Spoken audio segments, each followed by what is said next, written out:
నమస్తే, నా పేరు శశి, ఏబీవీపీ ఇందూరు విభాగ్ కన్నర్. ఈరోజు తెలంగాణ రాష్ట్రంలో విద్యార్థుల తల్లిదండ్రులు దోచుకున్నటువంటి యంత్రాంగం ఏర్పడ్డది. ఏంటంటే అది హోటల్ మేనేజ్మెంట్.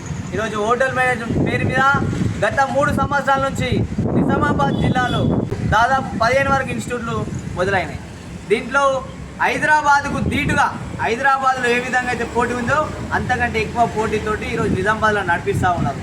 ఎందుకంటే ఇక్కడ నుంచి నిజామాబాద్ జిల్లాలో, ఉమ్మడి జిల్లాలో వలస వెళ్ళేవారు, విదేశాలకు వెళ్ళేవారు విద్యార్థులు కానీ యువత కానీ సిద్ధపడుతుంటారు. కాబట్టి వాళ్ళని ఆసరగా తీసుకొని వాళ్ళకు వలలు వేస్తూ వాళ్ళందరినీ అడ్మిషన్లు చేసుకొని వాళ్ళకు లక్షల ఫీజులు కట్టుకుంటూ ఈ ఫీజు ట్రైనింగ్ అయిపోయిన తర్వాత వీళ్ళని విదేశాలకు వెళ్ళడానికి వీళ్ళే ఏజెంట్గా ఆఫీస్ని బ్రాంచ్లను ఏర్పాటు చేసుకొని మేము మళ్ళీ ఇంకా డబ్బులు కట్టించి ఒక 5 లక్షల 3 లక్షల కట్టించి మేము ఈ జాబ్లో పెడతాం, ఈ జాబ్లో పెట్టిన తర్వాత మీకు ఏ దేశం కంటే ఆ దేశానికి పంపిస్తామని వీళ్ళు చెప్తా ఉన్నారు. కాబట్టి దీనిపైన ఇక్కడ ఉన్నటువంటి రాజకీయ నాయకులు, ఇక్కడ ఉన్నటువంటి అధికారులు వెంటనే స్పందించి ఇక్కడ ఎలాంటి దందా జరుగుతుంది, విద్యార్థులు యువత ఏ విధంగా మోసపోతున్నారు అనేది ఇవంతా కూడా ఒక విచారణ జరిపి వెంటనే చర్యలు తీసుకోవాలని ఈ సందర్భంగా తెలియజేస్తున్నాం.